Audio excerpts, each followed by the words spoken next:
고린도후서 묵상일기 17번째. 내가 돌아서는 것만으로도 너는 승리자다. 고린도후서 2장 5절로 7절.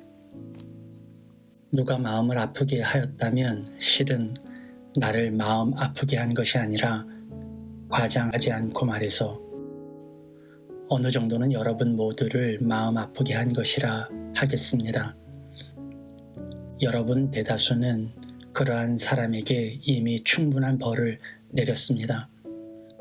그러니 여러분은 도리어 그를 용서해주고 위로해 주어야 합니다. 그 사람이 지나친 슬픔에 짓눌리는 일이 없도록 해야 합니다.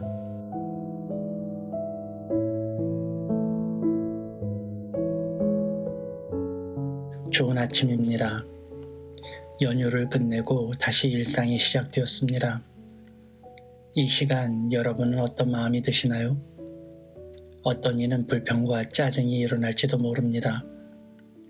더 쉬고 싶고 더 눕고 싶어서 일상으로 돌아가는 것이 괴로울지도 모르죠. 반면 어떤 이는 지난 연휴 기간을 감사할지도 모릅니다. 잘 쉬었고 행복한 시간이었다고 고백할 거예요. 그리고 힘을 얻어 일상으로 기쁘게 돌아가겠죠. 여러분은 지금 어느 쪽에 속해 있을까요? 삶은 주께서 우리에게 맡기신 사명입니다. 어떤 사명일지라도 각자에게 주어진 선물이죠. 감사와 기쁨이 흘러나오는 곳은 우리에게 맡겨진 사명에서입니다. 주님이 주신 십자가에서 부활의 역사가 나오듯이 우리가 짊어진 삶에 그 은혜와 축복이 있습니다. 그러니 쉼은 일상을 더욱 값지게 하는 보너스일 뿐이고, 우리가 있어야 할 곳은 일상인 거죠. 오늘 이 아침이 중요합니다. 일상으로 돌아온 지금을 기뻐하고 감사하며 기대에 찬 마음을 품어야 하기 때문이죠. 그래야 우리의 일상도 우리를 반갑게 맞이할 테니까요. 기쁘게 출발하는 아침 되시길 빕니다. 저는 오늘 본문을 평소보다 더 많이 반복해서 읽었습니다. 언뜻 이해가 쉽지 않았기 때문입니다. 문장을 이해하기는 어렵지 않았는데 조금 헛갈린 부분이 있었습니다. 이 장에 넘어와서 주된 주제는 바울이 쓴 두 번째 편지, 그러니까 눈물의 편지라고 일컬어지는 편지에 대한 내용이었죠.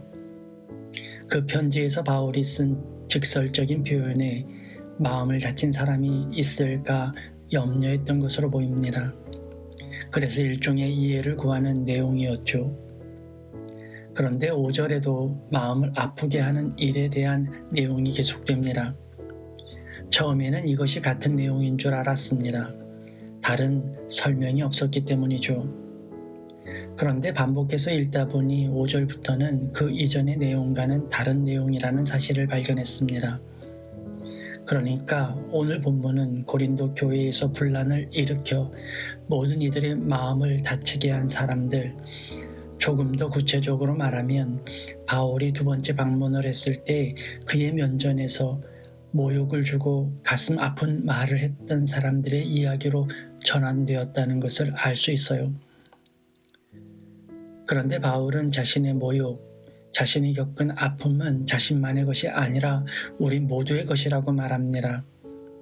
마치 내 가족에 대한 모욕이 곧 나의 모욕처럼, 사랑하는 사람에 대한 핍박이 곧 나에 대한 핍박처럼, 바울에 대한 도전은 개인의 문제가 아닌 고린도 교회 공동체의 문제라는 것을 말하는 것으로 보입니다.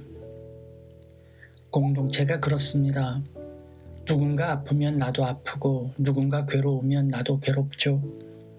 그래서 서로를 위해 기도하고 한 마음으로 같이 울고 웃는 것입니다.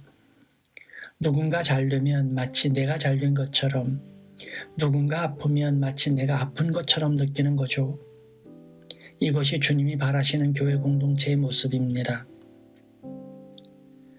그런데 실제로 자기 일처럼 느낀 이들이 있었던 모양입니다. 그들은 바울의 모욕이 곧 자신의 모욕으로 느끼고 분란을 일으킨 이들을 향한 분노와 적개심을 가졌던 모양이에요.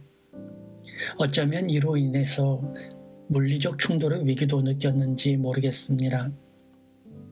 그런 이들에게 바울은 이미 충분한 벌을 주었다라고 말하죠. 이 벌이 어떤 의미인지는 정확하지 않습니다. 실제 물리적인 행동을 한 것인지 아니면 속으로 비난만 한 것인지는 확실하지 않아요. 다만 바울이 말하고자 하는 것은 분명했던 것 같아요. 바울은 분란을 일으키는 자로부터 돌아선 것으로 충분하다고 말하는 것이죠. 마음을 돌이킨 것만으로도 훌륭하다고 말이죠. 그것으로 분란을 일으킨 자들은 이미 벌을 받았다고 말입니다. 갑자기 이런 문장이 떠올랐습니다. 제가 어릴 적에 유명했던 광고 카피가 하나 있었습니다. 그것은 개구쟁이여도 좋다. 튼튼하게만 자라다오 였어요. 이후에 오랫동안 회자되었을 정도로 유명한 문구였죠. 우리는 실수를 하면 후회를 합니다. 잘못을 저지르면 죄책감에 빠지죠. 혹은 분쟁이 일어나거나 어떤 무엇과 대적을 하게 되면 그 대상을 원수로 삼고 부득부득 이를 갈죠. 누군가를 이겨야 승리한 것처럼 악을 쳐 부셔야 끝나는 것처럼 여길 때가 많습니다. 그런데 오늘 제게 이런 말씀을 주시는 것 같아요. 내가 돌아서는 것만으로도 너는 승리자다. 내가 가던 길을 돌이키는 것만으로도 이미 이겼고 내가 품었던 옛사람을 버리는 것만으로도 나를 넘어뜨리려는 원수에게 상처를 준 것입니다. 어제의 불평에서 돌아서는 것만으로도 새 길이 열리고 새로운 삶이 시작되는 겁니다. 우리가 할 일은 돌아서는 거예요. 우리가 할 일은 마음을 돌이키는 일이죠. 그것으로 충분합니다. 그것으로 우리는 악한 영의 가슴에 대못을 박을 수 있고 또 그들의 도전을 무색하게 할 수 있어요. 아니다 싶으면 돌이키세요. 잘못되었다 싶으면 멈추세요. 거기까지가 우리의 할 일입니다. 돌이키면, 멈추면, 돌아서면 그때부터 주님께서 우리를 위해 일하십니다. 그것으로 충분해요. 우리의 영적인 싸움은 그렇게 하는 것입니다. 적진에 깊숙이 침투해 피비린내 나는 전투를 하는 것이 우리의 임무가 아닙니다.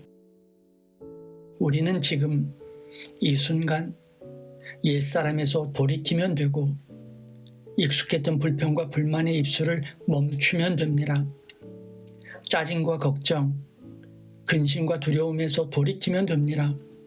그러면 그들이 떠난 자리에 주님은 기쁨과 감사, 은혜와 복으로 채우실 테니까요.